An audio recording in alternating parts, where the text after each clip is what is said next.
استغربت امبارح بعد مباراة الزمالك والمصري ان في بعض من جمهور نادي الزمالك كان بيقول يعني ان بيسيرو ان هو مش هو السبب، او يعني جزء كبير قوي هو اللعيبه وكواليتي اللعيبه اللي موجود دلوقتي ونقص اللاعبين والكلام ده كله. طبعا انا في جزء متفق فيه. طبعا مجموعه اللعيبه اللي موجوده دلوقتي مش هي اللعيبه اللي هي تقدر تاخد بطولات مع نادي الزمالك، او هي تقدر تعمل المستوى المطلوب للعيبه نادي الزمالك. ولكن انا عايز اتكلم في نقطه بس. يعني احنا دلوقتي بقى لنا حوالي 3 شهور او 4 شهور تقريبا موجود فيهم بيسيرو. يمكن بيسيرو عمل مباراه الاهلي والزمالك. اول ما جه عملها مباراه هايله جدا بصراحه، وكان لعب على قد امكانيات اللعيبه اللي موجوده، وعمل اداء كويس مع النادي الاهلي. وانا شفت ان هو اتعادل مع النادي الاهلي. هو برضه ما حققش فوز يعني، ولكن الى حد ما بالنسبه للظروف اللي كان فيها نادي الزمالك هو عمل مباراه كويسه مش وحشه. ولكن بعد مباراه الاهلي احنا ما شفناش تقريبا مباراه كويسه او باداء كويس لبيسيرو خالص. مصر على الخطه الدفاعيه اللي هي بيلعب بيها هي 3-5-2، برغم ان الزمالك لعب فرق كتير قوي اقل من نادي الزمالك بكتير واقل من كواليتي نادي الزمالك بكتير، ورغم كده كان بيلعب برضه بنفس الخطه. قلنا ان في مباريات ممكن ان هو يلعبها كده زي مباراه الاهلي، زي مباراه بيراميدز، زي المباريات اللي هي فيها نديه قويه. ولكن احنا كنا بنشوف ان هو تقريبا بيلعب ماتشاته كلها بنفس الخطه. حتى مع مجريات المباراه ما كانش بيغير التغييرات اللازمه او حتى بيغير شكل الخطه. كان دايما الزمالك بالثلاثه اللي بيلعب بيهم ورا كان بيخش فيه اهداف. يعني كل مباراه كان دايما بيخش فيه اهداف. ورغم كده كان بيجي في وسط المباراه ما بيغيرش الخطه خالص، ولو غيرها بيغيرها بعد الدقيقه 80 بعد فوات الاوان. وده اللي حصل مباراه امبارح زي ما شفنا كلنا الماتش المصري. الزمالك كان يعني شبه كان متحكم في الكوره وكان ماشي كويس الى حد ما. وهنفترض ان انت بدات بالخطه 3-5-2، ولكن انت خلاص الزمالك عايز يكسب. الزمالك دلوقتي عنده طموح ان هو راجل عايز يحقق مركز تاني، عايز يلعب بطوله افريقيا. الافضل ان انت طبعا ان انت يبقى عندك جرأه شويه. هنفترض ان انت بدات ب 3-5-2، كان لازم الشوط الثاني تبدا تغير، خصوصا ان انت شفت النادي المصري قدامك اقل بكتير من النادي المصري اللي كنا بنشوفه مع علي ماهر بصراحه يعني. شايف فريق بيدافع، فريق ملوش اي خطوره هجوميه خالص. فريق تقريبا ما بيروحش عليك بهجمه، ما فيش هجمه عليك، بالعكس انت اللي ضيعت هجمه واثنين وثلاثه، فانت كنت قادر ان انت تكسب. ماليش دعوه بكواليتي اللعيبه خالص. انت نادي الزمالك، الجمهور معاك انت. عندك دفعه، المفروض ان اللعيبه تلعب. عندك لعيبه تلعب افضل من كده. حتى تغييراتك اللي انت عملتها اللي متاخره جدا. يعني انت بدات تتغير بعد الدقيقه 75، حتى ما غيرتش خطه، انت غيرت لعيبه الاول. انت غيرت الخطه في الدقيقه 86 اللي هو خلاص يعني فاضل 4 5 دقايق والمباراه تخلص، لما فكرت ان انت تخرج الزناري اللي هو المدافع وتنزل ايشو كهاف يعني. فانا بشوف بصراحه حاجه غريبه جدا، يعني مدرب خايف جدا. انا ما اعرفش خايف من ايه. بدايه المباراه بتقول لك ان انت افضل، ان انت اقوى، حتى بالكواليتي اللي موجود، حتى بالنقص العددي اللي موجود في نادي الزمالك انت كنت افضل وقادر ان انت تكسب. ليه ما تستغلش؟ ليه ما يكونش عندك الجرأه ان انت تكسب؟ بتلعب مباراه تقريبا لحد الدقيقه 86 لحد ما غيرت. انت ماسك كوره ولكن بدون اي خطوره خالص على المرمى، لان طبعا عندك نقص عددي. ما فيش زياده عدديه في ال 18 في الهجمه بتاعت الزمالك. انت راجل ماسك كوره في نص الملعب، ولكن على المستوى الهجومي ما فيش. دفاعك واقف كويس وكل حاجه، ولكن انا ما فيش عندي خطوره خالص. كان الافضل على الاقل من بدايه الشوط الثاني غير الخطه، خرج الزناري ونزل ناصر ماهر. وحتى لو نفترض ان انا عايز انزل سيف الجزيري، ما كنتش هطلع اللعيب الكويس الوحيد اللي عامل لك خطوره على المرمى ناصر منسي، يعني الوحيد اللي ليه شكل هجومي لينا وبيعمل لنا خطوره وجاب جون واتلغى. يعني الوحيد اللي بخرجه. انت راجل متعادل مش كسبان عشان تخرجه وتنزل سيف الجزيري. لو انت حتى عايز تنزل سيف الجزيري كنت نزله جنبه ويعمل زياده عدديه في الهجوم واضغط اكتر اخر فتره. لكن انت كنت جبان جدا بصراحه ومتراجع. وحتى لما بدات تتغير خرجت ناصر منسي اللي هو عامل لك خطوره هجوميه. فبصراحه انا مش شايف اي مبرر لبيسيرو ان هو يكمل في نادي الزمالك. راجل مصر على الخطا. في مدرب بيصلح من خطأه وبيكتشف اخطائه مع مرور الوقت ويبتدي يغير، يشوف انا كنت غلطان في ايه واعمله. ما عنديش مشكله خالص ان انت ممكن تكون شايف او دارس. ما اعرفش انت دارس ولا لا النادي المصري، بس انت كنت فاكر ان هو اقوى من كده زي ما كلنا كنا عارفين. ولكن انت اتفاجئت مع مجريات الماتش ان مفيش نادي مصري تقريبا في الملعب.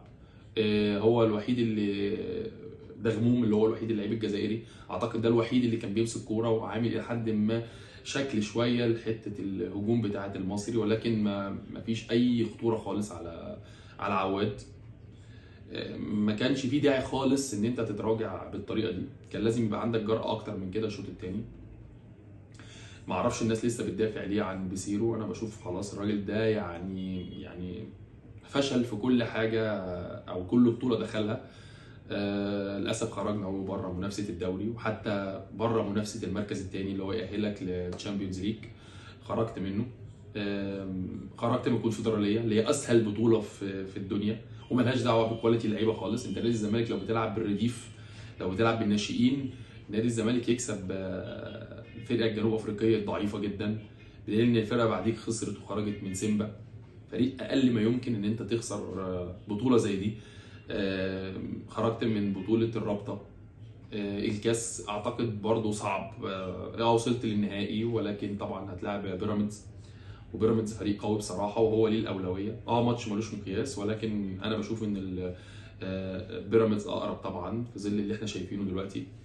فانت خرجت من كل البطولات اللي هي ممكن تدي للزمالك حاجه الموسم ده، امل للمواسم الجايه او يقدر يبني عليه المواسم الجايه. خرجت من كل البطولات، حتى الحاجه اللي كنا بنلعب عليها ان احنا ناخد المركز الثاني او ناخد الدوري بقت صعبه خلاص. فانا مش عارف يعني، انا مش شايف اي مبرر او اي داعي ان الراجل ده يكمل في نادي الزمالك. انا اكمل بمدرب مصري يكمل الفتره الجايه افضل بكتير من بيسيرو. خطه دفاعيه ملهاش اي لازمه خالص بصراحه. يعني انا مش شايف ان انا حتى اي فريق في الدوري المصري ما يستحقش ان انا العب قدامه بخطه 3-5-2 الا هو بس الاهلي وبيراميدز، وده عشان انا بس الكواليتي بتاع لعيبتي السنه دي مش قد كده.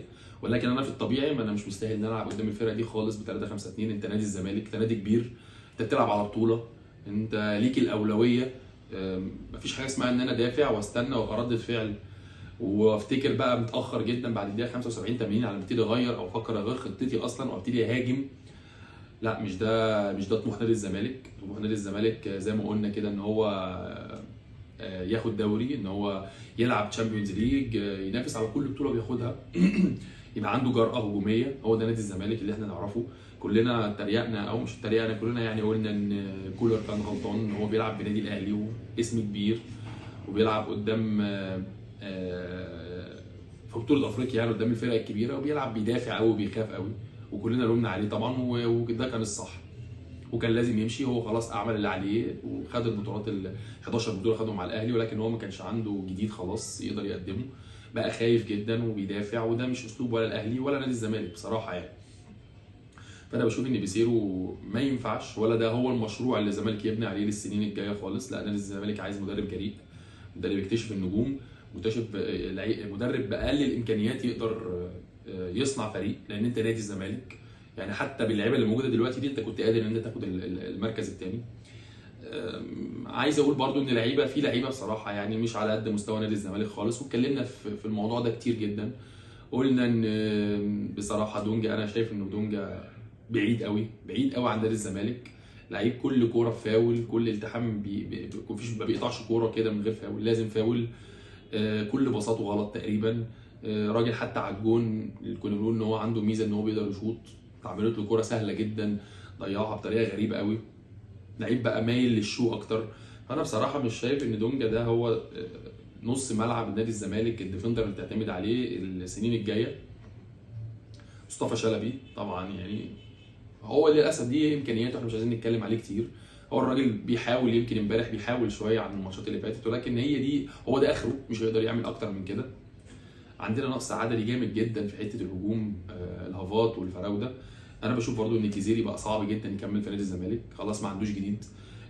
سبحان الله امبارح نازل تحس انه بيلعب على الزمالك، مش بيلعب للزمالك خالص. كل استلامه ليه حتى استلامته للكره غلط، باصاته كلها اللي طالعه من رجله غلط، مفيش اي خطوره على الجون. النهارده ناصر منسي بيلعب تحس ان حتى مع ضعف هجوم نادي الزمالك الراجل بيحاول وبيخبط في كل كوره وبيلتحم بكل كوره عاليه وبياخدها، واحرز هدف حلو جدا جدا، وللاسف اتحسب هاند بول. انا بشوف هي جت في ايده بصراحه. انا برضه عندي تعليق، دايما بيقول لك في القانون ان الكره لو جت في رجلك وبعدين ايدك ما بتتحسبش هاند بول. فانا استغربت يعني. ماشي، هو انا بشوف برضه ان الزمالك في الاول والاخر يعني ضيع فوز من ايده سهل، المصري كان اقل من النادي المصري اللي كنا نعرفه خالص مع علي ماهر بصراحه. الزمالك كان يقدر يكسب حتى باللعيبه اللي موجوده دي، وضيع اكتر من فرصه لمحمد شحاته وناصر ودونجا لا ضيع، الزمالك ضيع اهداف وكان يقدر يكسب، مقابل ان المصري ما ضيعش حاجه تقريبا يعني على المرمى نادي الزمالك. خلاص يعني انا بشوف ان ده موسم ضايع من نادي الزمالك في كل حاجه. لازم الزمالك يلحق نفسه دلوقتي. خلاص بيسيرو لازم يمشي، انا مش بايع على حاجه، انا كده كده خلاص خرجت من كل البطولات، مفيش حاجه اقول ان انا لازم يكمل عشان استقرار الفريق والموسم ما يضيعش، لا هو خلاص الموسم ضاع. المدرب اللي انت هتجيبه دلوقتي هيبني من دلوقتي وهيفكر الموسم الجديد، يجي يشوف اللعيبه اللي موجوده دلوقتي، يقدر يقيم، يقدر يقول انا عايز ايه السنه الجايه، يشوف متطلباته ايه وهو اللي يختار اللعيبه اللي عايزها. لازم سرعه وجود مدرب للزمالك، مدرب زي ما بنقول كده ايه، مشروع بجد لنادي الزمالك، مدرب يقدر يعتمد على اللعيبه الصغيرين، يقدر يعتمد على امكانيات نادي الزمالك اللي هي يعني امكانيات ضعيفه ماديا، فيقدر يجيب كواليتي اقل شويه ويقدر يشتغل عليه.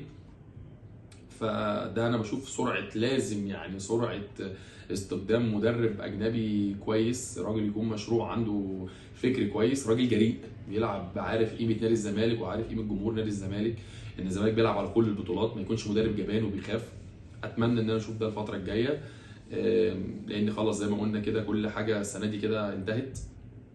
فكر في الموسم الجديد، لازم لجنه التخطيط ميدو وحازم، بعيدا طبعا عن مجلس الاداره اللي هو مش تقريبا مش عارف يعمل حاجه يعني، لازم الناس دي تخطط لنادي الزمالك الفتره الجايه، يقدروا يجيبوا لعيبه على مستوى نادي الزمالك، لازم لعيبه اجانب في الحته الهجوميه دي بالذات.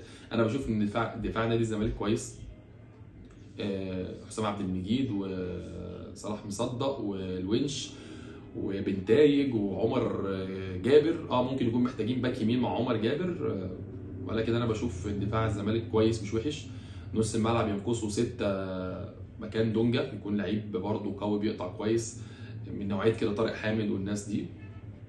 والحته الهجوميه زي ما بقول لك لازم نجيب هافين اجانب، انا وجهه نظري هافين اجانب وفيرود اجنبي مكان الجزيري لازم يمشي خلاص. لو دونجا قدر يمشوه برضه انا ما عنديش مشكله خالص. لازم الزمالك يقدر يفكر بقى اكتر للموسم الجديد، لازم لجنه التخطيط تخطط بمدرب اجنبي كويس ولعيبه على مستوى نادي الزمالك.